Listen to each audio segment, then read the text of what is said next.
Assalamualaikum warahmatullahi wabarakatuh. Perkenalkan, nama saya Alfira Iza Aulia, NIM 20060611111 dari jurusan Teknik Arsitektur Fakultas Sains dan Teknologi Universitas Islam Negeri Maulana Malik Ibrahim Malang. Hari ini saya akan menjelaskan materi mengenai Al-Maqasidu Asy-Syariah berkaitan dengan mata kuliah studi fikih. Pertama-tama yang akan kita bahas dalam materi kali ini yaitu mulai dari pengertian, yaitu pengertian al-maqasidu dan asy-syariah. Yang kedua yaitu tujuan. Tujuan syariah ditinjau dari kebutuhan. Kemudian ada hukum, yaitu mengenai hukum mendesain dan membangun sebuah bangunan. Yang keempat yaitu konsep, merupakan konsep, prinsip, dan implementasi dari Al-Maqasidu Asy-Syariah. Kita masuk ke materi yang pertama terlebih dahulu, yaitu mengenai pengertian. Al-Maqasidu Al-Syariah terdiri dari dua kata, yaitu Al-Maqasid dan Asy-Syariah. Al-Maqasid memiliki pengertian sebagai berikut. Yang pertama yaitu ada al-ghayah atau target. Kemudian pengertian kedua yaitu al-hadaf, yaitu sasaran. Kemudian ada al-mabdu, yaitu asas. Dan yang terakhir ada al-ghurud, yaitu tujuan. Kemudian pengertian dari syariah itu sendiri yaitu ad-din atau agama, at-thariqah atau jalan, kemudian al-malah, kepercayaan, kemudian ada as-sanah, kebiasaan, dan cara, al-manhub. Selanjutnya yaitu pengertian secara keseluruhan mengenai al-maqasid asy-syariah. Al-maqasid seperti yang sudah dijelaskan sebelumnya bahwa al-maqasid artinya tujuan atau sasaran dan asy-syariah artinya agama atau hukum.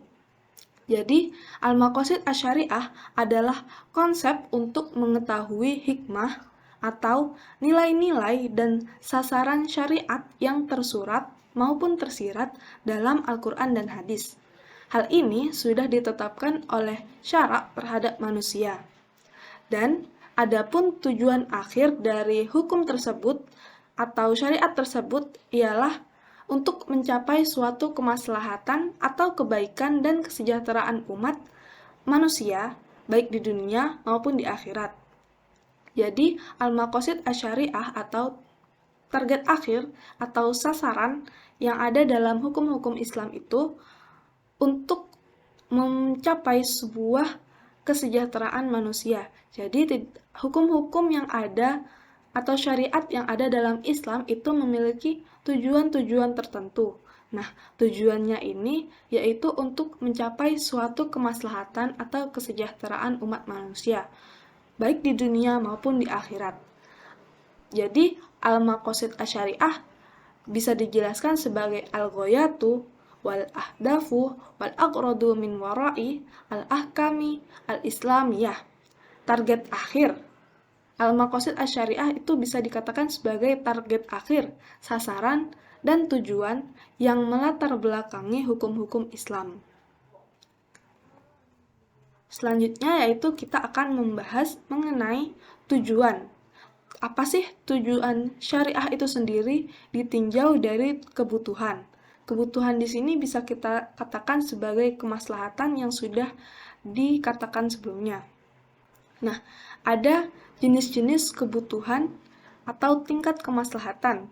Menurut Asy-Syatibi ada 3 tingkatan kemaslahatan, yaitu daruriyah atau kebutuhan primer, hajiyat atau kebutuhan sekunder, dan tahsiniyat atau kebutuhan tersier. Nah, kebutuhan primer itu apa?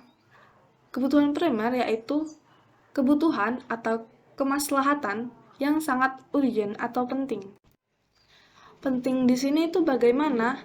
Jadi, kemaslahatan yang bersifat primer ini di mana kehidupan manusia itu sangat bergantung pada kebutuhan primer ini, baik di dalam aspek duniawi maupun aspek akhirat atau agama. Jadi, kebutuhan primer ini atau daruriyat ini merupakan sesuatu yang tidak dapat ditinggalkan dalam kehidupan manusia. Jika hal ini tidak ada atau kebutuhan primer ini tidak ada, maka kehidupan manusia bisa menjadi hancur. Selanjutnya, yaitu mengenai kebutuhan sekunder atau hajat, yaitu kemaslahatan yang bersifat sekunder. Hal ini diperlukan untuk mempermudah manusia dalam menjalankan kehidupan dan menghilangkan kesulitan maupun kesempitan. Nah, jika kebutuhan sekunder ini tidak ada, akan terjadi kesulitan-kesulitan dan kesempitan yang implikasinya juga dapat merusak kehidupan. Sehingga kebutuhan sekunder ini penting untuk mempermudah manusia dan mendukung kebutuhan primer yang tadi sudah disebutkan. Yang ketiga, yaitu tahsiniyat, yaitu kemaslahatan yang bersifat untuk memperindah, menjadi aksesoris. Jadi, kemaslahatan atau kebutuhan tersier tahsiniyat ini merupakan kemaslahatan yang digunakan sebagai penyempurna saja atau aksesoris saja. Nah, kebutuhan ini merupakan sebuah tuntutan moral atau dimaksudkan atau memiliki tujuan sebagai kemuliaan. Jika kebutuhan ini tidak ada atau tahsiniyat ini tidak ada, maka hal ini tidak akan mengganggu kehidupan manusia, tidak akan menyulitkan maupun tidak akan merusak kehidupan manusia.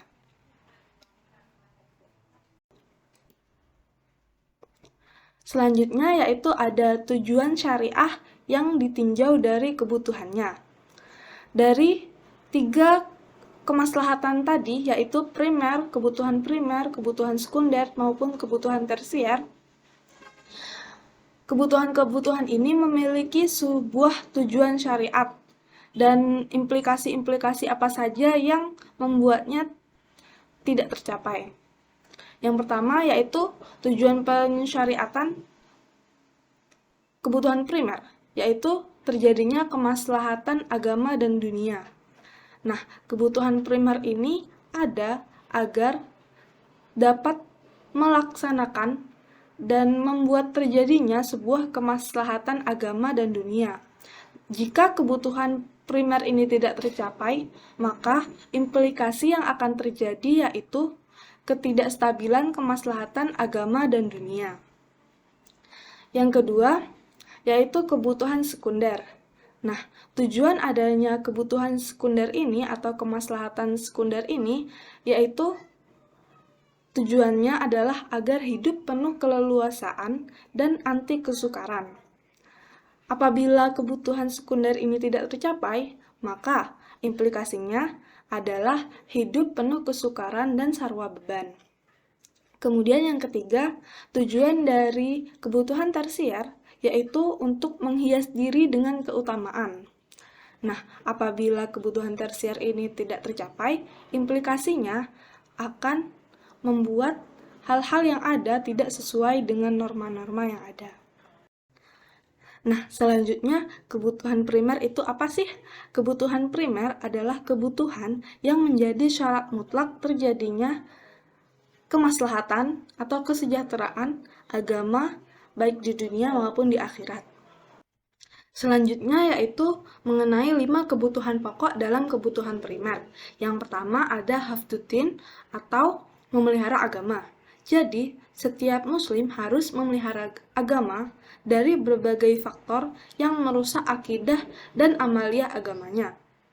Yang kedua, yaitu ada hafdun nafsi atau memelihara jiwa. Jadi, setiap muslim harus memelihara jiwanya atau batiniahnya dari kerusakan. Bahkan, yang paling utama yaitu dengan kita memelihara jiwa dari kerusakan yang ada, jadi dengan jiwa yang terjaga ini dapat mencegah raga kita untuk terhindar dari menyebarnya penyakit-penyakit menular, sehingga kita bisa terjauhkan dari berbagai macam penyakit.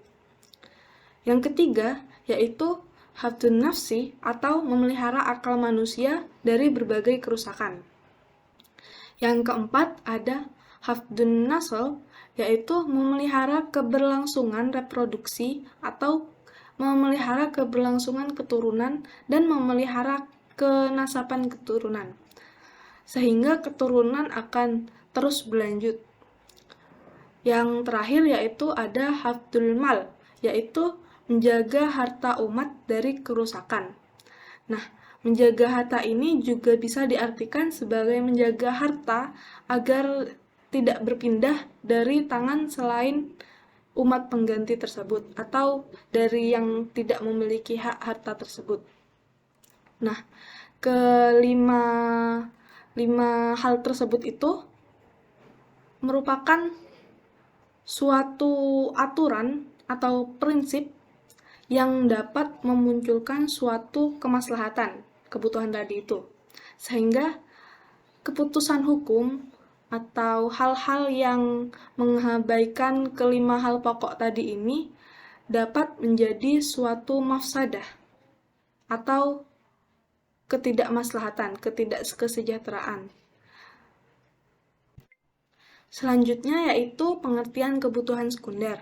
Nah, kebutuhan sekunder ini merupakan kebutuhan yang diperlukan untuk merealisasikan kehidupan sarwa kelonggaran dan hilangnya kesempitan, yang umumnya berdampak pada kesusahan dan kesulitan sebab tidak tercapainya sesuatu yang dituntut.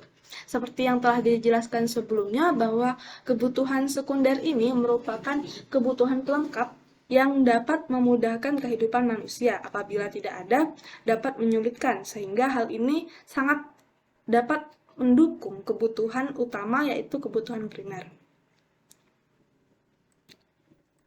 Kemudian yaitu kebutuhan tersier. Kebutuhan tersier adalah berhias diri dengan adat yang baik dan menjauhi setiap kondisi kotor yang dicemooh oleh akal sehat. Secara global, kebutuhan tipe ini masuk dalam kategori kemuliaan akhlak, sebab posisi kebutuhan ini adalah dalam koridor peningkatan kualitas dan berhias.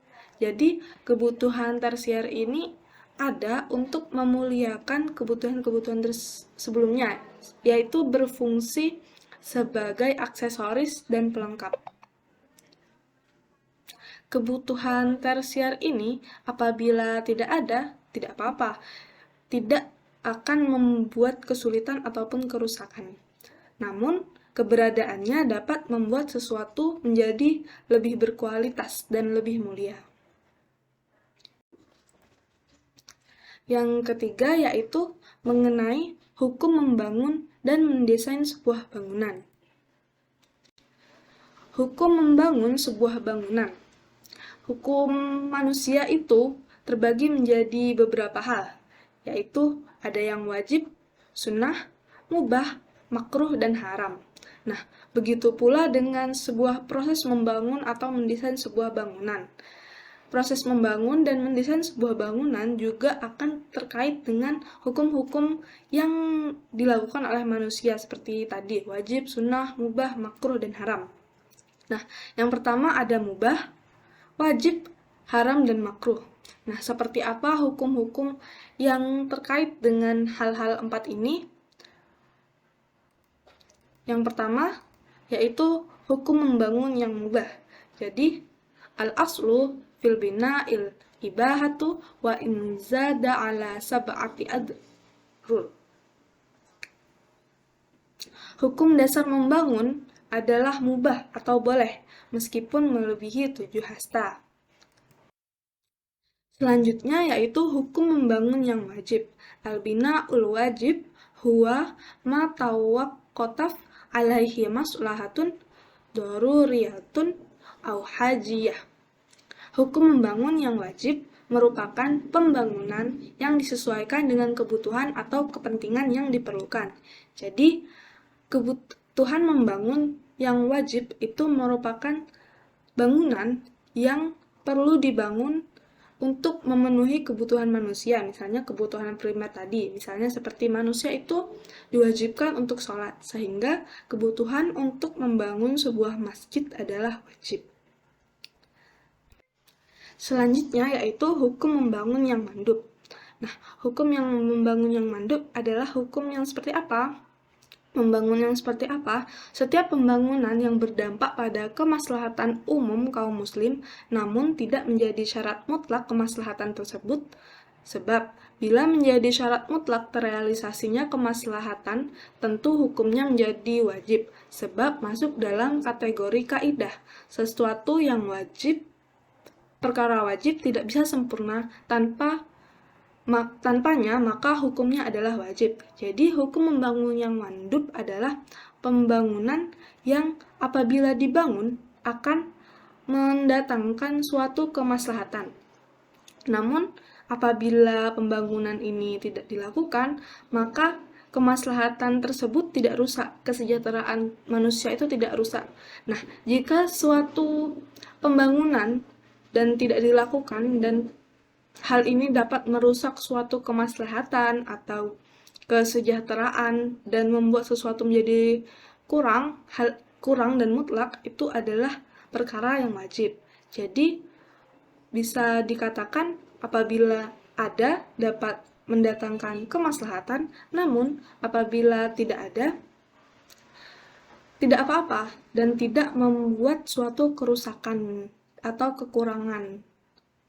Hal ini merupakan hukum pembangunan yang mandub. Kemudian, hukum membangun yang makruh. Setiap pembangunan meninggikan bangunan atau hiasan bangunan yang dilakukan tanpa dasar kebutuhan. Alasannya, sebab mengandung unsur mubazir, menghamburkan harta, tanah, dan material bangunan tanpa faedah. Nah, pembangunan yang seperti ini adalah pembangunan yang bisa dikatakan mubazir atau menghamburkan harta. Jadi, misalnya kita meninggikan sebuah bangunan tanpa ada tujuan tertentu atau tanpa ada hal-hal bermanfaat yang ada di dalamnya. Tujuannya misalnya hanya untuk menyombongkan diri atau memamerkan harta. Jadi, tujuan membangun bangunan yang seperti ini dikatakan sebagai makruh atau sebaiknya dihindarkan. Selanjutnya yaitu mengenai konsep. Nah, di sini kita akan membahas mengenai konsep, prinsip, dan implementasi dari Al-Maqasidu Asy-Syariah. Yang pertama yaitu konsep Al-Maqasidu Asy-Syariah. Konsep, relasi, dan implementasi Al-Maqasidu Asy-Syariah dalam sebuah ijtihad terlihat dalam beberapa hal. Nah, yang pertama yaitu qiyas. Nah, qiyas ini menjelaskan hukumnya satu kasus yang belum tertera dalam Al-Quran atau hadis dengan cara menyamakan terhadap kasus yang termaktub hukumnya dalam Al-Quran atau hadis. Jadi, penerapan qiyas ini yaitu apabila ada suatu kasus yang tidak tertera secara langsung atau secara tersurat di dalam Al-Quran dan hadis, namun kasus ini memiliki kemiripan yang ada dalam Al-Quran dan hadis, maka hal ini bisa dikategorikan sebagai qiyas. Yang kedua yaitu al-istihsan, yaitu melakukan jihad untuk menemukan dan menetapkan suatu hukum tidak menggunakan suatu dalil, tetapi justru menggunakan dalil lain yang dinilai lebih kuat atau al-nas atau u'ruf yang berlaku atau keadaan darurat atau hukum pengecualian.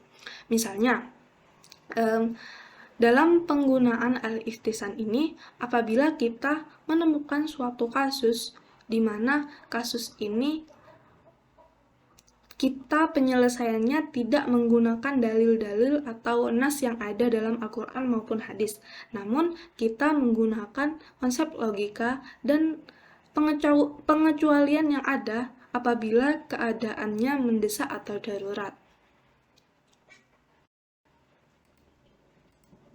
Selanjutnya yaitu al-maslahah, yaitu hakikat al-maslahah adalah untuk memelihara tujuan syariah, tujuan agama dalam menetapkan hukum, yaitu memelihara agama, jiwa, akal, keturunan, dan harta. Seperti yang telah dijelaskan sebelumnya bahwa al-maslahah ini atau kesejahteraan untuk memelihara tujuan-tujuan tersebut. Yang terakhir yaitu sat al-dariyah, yaitu menutup sesuatu yang menjadi perantara atau jalan ke arah perbuatan yang diharamkan atau perbuatan yang terlarang. Jadi, konsep dari poin keempat ini adalah apabila melakukan suatu pembangunan, diusahakan agar kita tidak melanggar syariat-syariat Islam atau tidak melakukan hal-hal yang dilarang oleh syariat agama, tidak melakukan hal-hal yang diharamkan oleh syariat agama, maupun tidak melakukan secara langsung ataupun tidak melakukan pembangunan yang dapat mengarah ke dalam hal-hal yang diharamkan tadi, misalnya pembangunan tempat-tempat diskotik maupun tempat-tempat penjualan minuman keras dan lain sebagainya. Hal ini kan dapat mengarah ke hal-hal yang diharamkan. Jadi, kita perlu menghindarkan hal-hal yang dapat mengarahkan ke hal-hal yang diharamkan maupun menutup adanya kemungkinan-kemungkinan untuk melakukan perbuatan-perbuatan yang diharamkan tersebut. Selanjutnya yaitu mengenai prinsip merancang arsitektur sesuai syariat. Jadi setelah kita mempelajari konsep-konsep al-maqasidu asyariah dan kebutuhan primer, sekunder, tersier, dan kemaslahatan yang menjadi tujuan dari syariat-syariat hukum-hukum Islam, maka kita perlu mengetahui sebuah prinsip dalam merancang arsitektur yang sesuai dengan syariat agar tercapai sebuah kemaslahatan umat.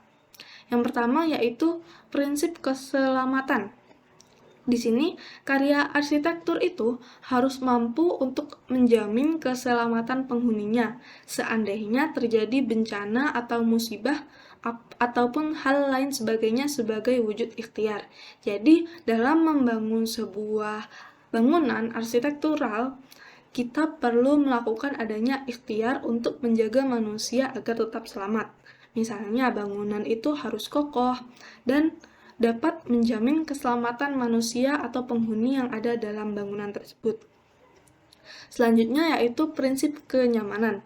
Karya arsitektur harus mampu untuk memberikan kenyamanan bagi penghuninya, sehingga penghuni selalu bersyukur atas kenikmatan yang diberikan oleh Allah Subhanahu wa Ta'ala. Misalnya, kenyamanan-kenyamanan ini dapat menyadarkan manusia akan keesaan Allah, kekuasaan Allah yang ada, sehingga dengan membangun sebuah bangunan yang nyaman dapat membuat manusia untuk senantiasa bersyukur akan nikmat yang diberikan oleh Allah Subhanahu wa Ta'ala. Yang ketiga yaitu prinsip untuk konteks. Karya arsitektur harus mampu menyatu dengan lingkungan di mana arsitektur itu didirikan. Artinya tidak merusak lingkungan alam maupun lingkungan buatan. Nah, prinsip ini menjelaskan bahwa karya arsitektur atau bangunan yang dibangun harus memenuhi konteks lingkungan yang ada. Lingkungan yang ada di sini misalnya lingkungan alam. Nah, suatu bangunan tidak boleh sampai merusak maupun menghambat perkembangan lingkungan yang ada. Tidak boleh sampai menimbulkan suatu kerugian maupun bahaya-bahaya yang dapat merusak lingkungan ekosistem. Maka dari itu, untuk pembangunan sebuah karya arsitektur atau bangunan rumah tinggal, arsitekturalnya atau bangunannya harus dapat menyatu dengan lingkungan atau sesuai dengan konteks lingkungan tadi. Selanjutnya yaitu prinsip fungsi. Nah, fungsi sebuah bangunan harus dapat dimanfaatkan secara maksimal dan menghindari kemubaziran. Seperti yang telah disebutkan sebelumnya bahwa jika kita membangun suatu bangunan yang bersifat mubazir, maka hukumnya adalah makruh. Nah, untuk menghindari sifat makruh tersebut, maka bangunan yang kita bangun harus memenuhi prinsip fungsional. Fungsinya harus jelas dan tidak menghambur-hamburkan harta, tidak menghambur-hamburkan hal-hal yang bisa menyebabkan kemubaziran tersebut. Yang selanjutnya yaitu prinsip bentuk. Bangunan atau karya arsitektur yang dibangun harus memiliki tampilan bentuk yang bagus, tetapi tetap fungsional dan tidak berlebihan. Jadi, bentuk di sini tetap kita perhatikan keindahannya, keestetikannya, prinsip estetika tetap kita terapkan, namun tidak menghilangkan prinsip fungsional dan tidak mengacuhkan prinsip kemubaziran tadi, sehingga bentuknya bangunan yang kita bangun dapat tetap indah, fungsional, dan tidak mubazir. Selanjutnya yaitu teknik. Bentuk bangunan harus mempunyai struktur dan konstruksi yang kokoh dan kuat sehingga tidak membahayakan manusia yang menggunakannya. Nah, di sini seperti yang dijelaskan sebelumnya bahwa hal ini juga berkaitan dengan prinsip keamanan tadi. Dengan mewujudkan sebuah bangunan yang aman dan atau bangunan arsitektural yang aman, maka kita perlu memperhatikan teknik membangun yang pas agar dapat menciptakan sebuah bangunan yang aman tadi, yang kuat dan kokoh. Yang terakhir yaitu prinsip efisien. Nah, sebuah karya arsitektur itu harus efisien, misalnya dengan prinsip luxurious in simplicity, artinya mewah dalam desain tapi murah dalam pendanaannya. Hal ini juga dapat terkait dengan kemubaziran tadi. Jadi, apabila kita membangun sebuah bangunan, kita harus menerapkan prinsip efisiensi dalam membangun tadi. Kita tidak boleh menghambur-hamburkan uang. Kita harus dapat menemukan suatu cara untuk membangun dengan membangun bangunan agar menghasilkan bangunan yang indah, kokoh, kuat, dan nyaman, namun tetap menggunakan bahan-bahan atau material yang murah dan efisien dan tidak menghambur-hamburkan uang dan tidak memubazirkan bahan material maupun uang pembangunan tadi. Baik, itu saja presentasi dari saya hari ini. Nah, kesimpulan yang dapat kita ambil yaitu bahwa Al-Maqasid Asy-Syariah merupakan aspek penting dalam pengembangan hukum Islam, di mana ini sekaligus sebagai jawaban bahwa hukum Islam itu dapat sangat beradaptasi dengan perubahan-perubahan sosial yang terjadi dalam masyarakat, dapat sangat beradaptasi dalam sebuah konteks-konteks atau kasus-kasus yang terjadi dalam kehidupan kita, sehingga dalam kaitannya untuk membangun bangunan, kita perlu menerapkan prinsip Al-Maqasid Asy-Syariah, agar bangunan yang kita bangun dapat tetap menampilkan unsur estetika, kenyamanan, dan lain sebagainya, namun tetap memenuhi syariat dan kaidah yang ada dalam aturan-aturan agama Islam. Sekian dari saya, apabila ada salah kata saya mohon maaf. Terima kasih. Wassalamualaikum warahmatullahi wabarakatuh.